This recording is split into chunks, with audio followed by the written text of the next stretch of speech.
Our friends who are in the type 1 pattern love goodness. They love when things are properly aligned and ordered, and they love this sense of doing good and bringing about good and manifesting goodness in the world.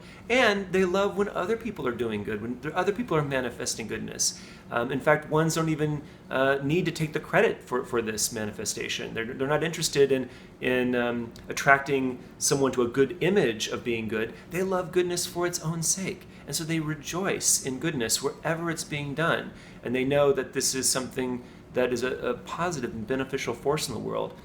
And they also know that in order to bring about goodness, oftentimes constraint is needed, that discipline is needed. That discipline is a good thing because discipline actually allows things to grow. Back to the analogy of the sprout, the one knows that good pruning is what allows the plant to come into its full flowering. It's that good restraint that's necessary in order for full flourishing. Naturally, it's these same impulses, these same moves that get the one into trouble, particularly when these processes begin to overfunction.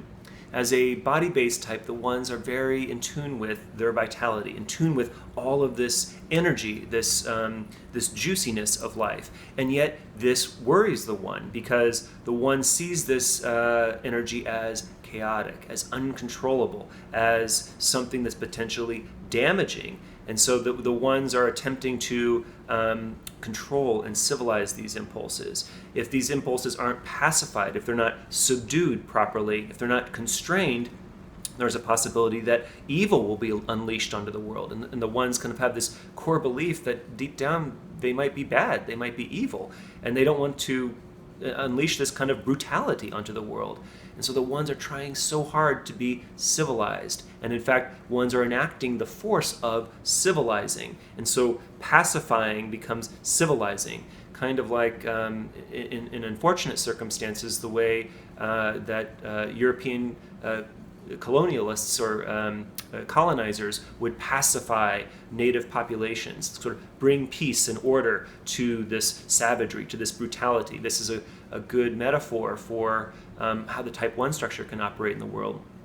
And the ones are doing this especially through a mind of perfectionism, a mind of criticism and comparing and evaluating. Ones are constantly evaluating what's right and what's wrong, and criticizing as a way of attempting to bring these forces into order, to bring them into alignment, to bring them into some kind of integrity. The problem is that this criticism, which is so often directed within the one, also spills out into other people, and it starts to overfunction to the point where the one begins to even disallow the slightest movements that might lead into being unrestrained. And this includes their own pleasure. To feel pleasure is to risk being unleashed, unhinged, to go into this chaotic nightmare that the ones are so attempting to stave off for themselves and for the sake of the world in the one's mind.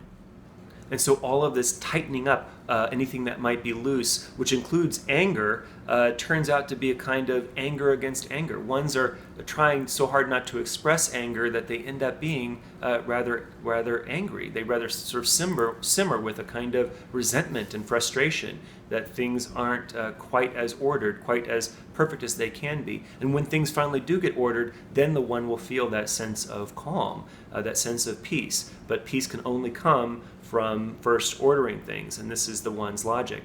Now, the one also reminds all of us that goodness is its own reward, that virtue is its own reward, and that being virtuous and bringing about goodness in the world can actually be so related to our joy and our happiness and our true pleasure.